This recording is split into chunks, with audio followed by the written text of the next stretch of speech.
Welcome to the Homebrew Crew. I'm Tony. This is Sean, and as always, we're here to help you improve your homebrew D&D campaign to be the best that it can be.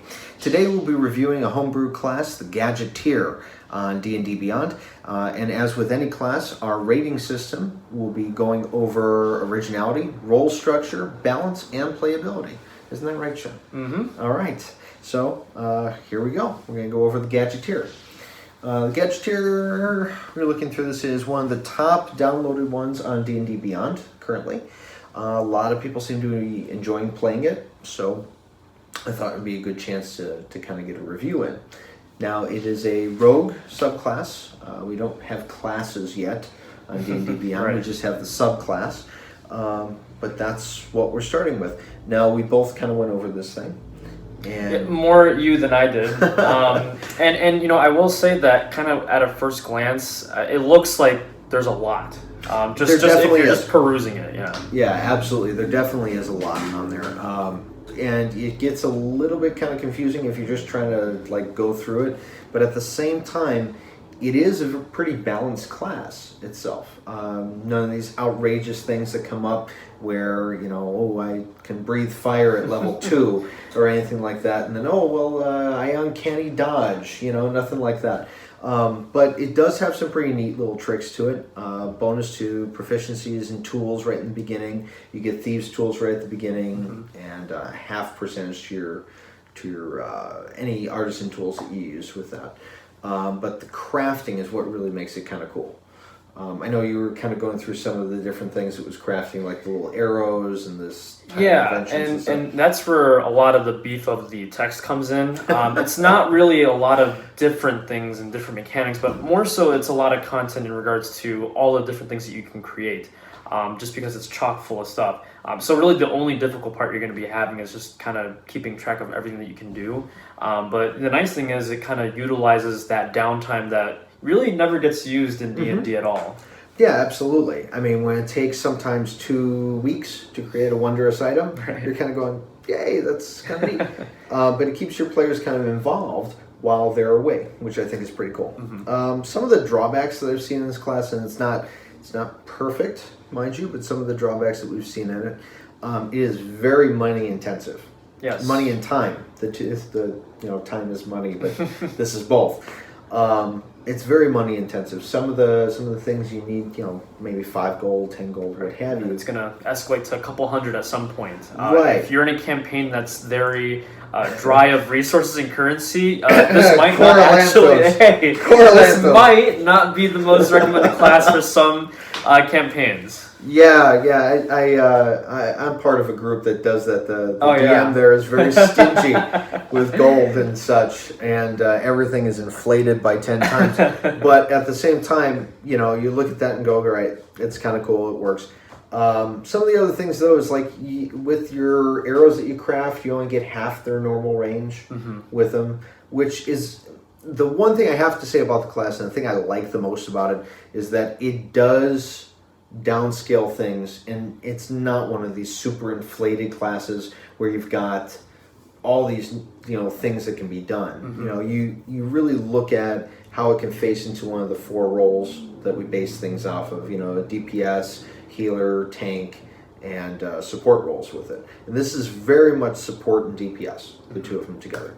A couple of things we looked at with that is, I think maybe level 17, the large scale inventions and stuff, the last ability on there is kind of fluffy, because it's like, well, at level 17 you can now create airships. Yeah. Which is great, but, you know, does it fit with the campaign at the DM? Right, yeah. You know? I mean, then that's going to require kind of more work on the DM's end, because now you have to kind of compensate, like, what kind of degree are we talking when it comes to, like, the, you know, like an invention like that. So, I mean, you know, again, they kind of leave it a little open, you know, and then they even mentioned there's a lot of things that you can kind of interpret when it comes to the specific gadgets themselves, too. Right, because it gives you a little list, but it doesn't give you, like, a lot of stuff. So you can even add more if you want, so that's always an option. The biggest problem I saw with this, though, is that at that level 17 ability, you get proficiency in all tools. Like, your proficiency bonus gets added to all tools. which is interesting because it makes you now proficient to be able to use those tools.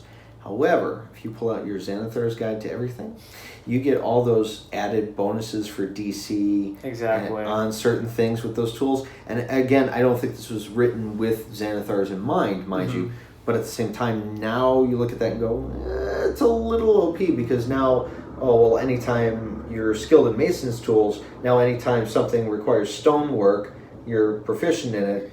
You see what I'm saying? Now you're getting that extra bonus. Which I easily see that player being the person that you kind of any kind of menial task that isn't combat. Hey, can you kind of go do this? You know.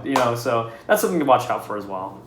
The other side of it, though, wondrous items and the things that you can create. There's some pretty nifty ones there. They require different bolts. There's a helm that you can create. It's got all these different goggles and stuff to it.